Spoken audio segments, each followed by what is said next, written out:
Flicker ভাইয়া, আজকে কিছু কথা তোমাকে নিয়ে বলি। আচ্ছা ভাইয়া, আবারও কি ব্যাক করা যায় না টিম আরএসকেতে? তুমি তো আমাদের সেই ইমোশন, যে কিনা হাজারো ছেলেদের স্নাইপার চালার কারণ। ভাই তোমাকে দেখে অনেকেই স্নাইপিং এ শিফট হয়েছে, তোমাকে দেখে অনেকে গুরু মানে, তোমাকে কেউ স্নাইপারের আইডলও মনে করে। আমরা তো তোমাকে দেখেছিলাম সেই আরএসকেতে, যে কিনা একাই স্কোয়াড গুলারে ওয়াইপ আউট করে দিতা।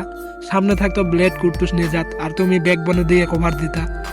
আমরা তো তোমাদের খেলা দেখেছি, আমরা জানি যে তোমরা এফএফডব্লিউএস খেলতে পারো না, সেখানে হেরে গেছিলে। তাই বলে তুমি ভাই টিম থেকে এইভাবে চলে যাইতে পারো না।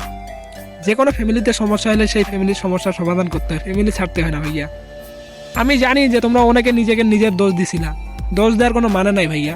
সমস্যা হয়েছিল, সমাধান করা লাগতো। আমি জানি তোমাদের মধ্যে কোনো সমস্যা নেই, কোনো গন্ডগোল নেই। তুমি নিজ দ্বিধায় নিজ ইচ্ছায় টিম আরএসকে ছেড়ে দিয়েছো। আমরা তো ভাই তোমাকে এইভাবে দেখতে পারি না। আমরা তো তোমার ওই আগের মতো গেম প্লে দেখতে পাই না যে তুমি একাই স্কোয়াড খাও।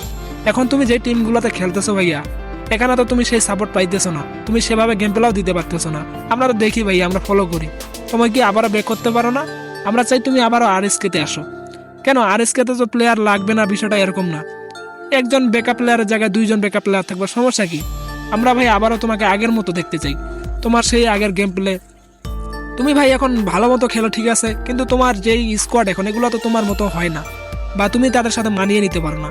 কিন্তু আরএসকে তোমার ভাই ব্রাদার, তোমরা ছোট থেকে কম বেশি বড় হয়েছে বলতে গেলে টিম আরএসকে, তোমাদের সবকিছু বন্ডিং ঠিকঠাক। আমরা ফ্যান বেস তোমাকে শুধু একমাত্র আরএসকেতেই ভালোভাবে বুঝতে পারি যে আরএসকে ফ্লিকার, এই আরএসকে ফ্লিকার নামটা একমাত্র মানায়, অন্য কোনো টিমের সাথে তোমার নামটা মানায় না। আমরা চাই তোমার প্রো বেস যেন চলে না যায়, তুমি আবারও আরএসকেতে বেক করো ভাইয়া। আমরা চাই যেন তুমি আরএসকের হয়ে আবারও এফএফডব্লিউএস খেলতে যাও। আমি জানি তোমাদের মধ্যে কোনো সমস্যা নেই, কোনো গন্ডগোল নেই। তোমরা যদি আবারও এক জায়গায় হও ভাই, আমরা হাজারো অডিয়েন্স এটার আশায় বসে থাকবো ভাইয়া, তোমরা এক জায়গায় হও। আমরা আবারও তোমাদের একসাথে গেম প্লে দেখতে চাই, প্লিজ ভাইয়া প্লিজ। তোমাদের মধ্যে কোনো রাগ অভিমান নাই, আমরা এটা সবাই জানি। কারণ ব্লেড ফ্লিকার নিজাত কুটুস তোমাদের, আমরা জানি কোনো তোমাদের ভিতরে কোনো কিছু নেই। ভাই প্লিজ এক জায়গায় হয়ে যাও, এটাই রিকোয়েস্ট ভাইয়া।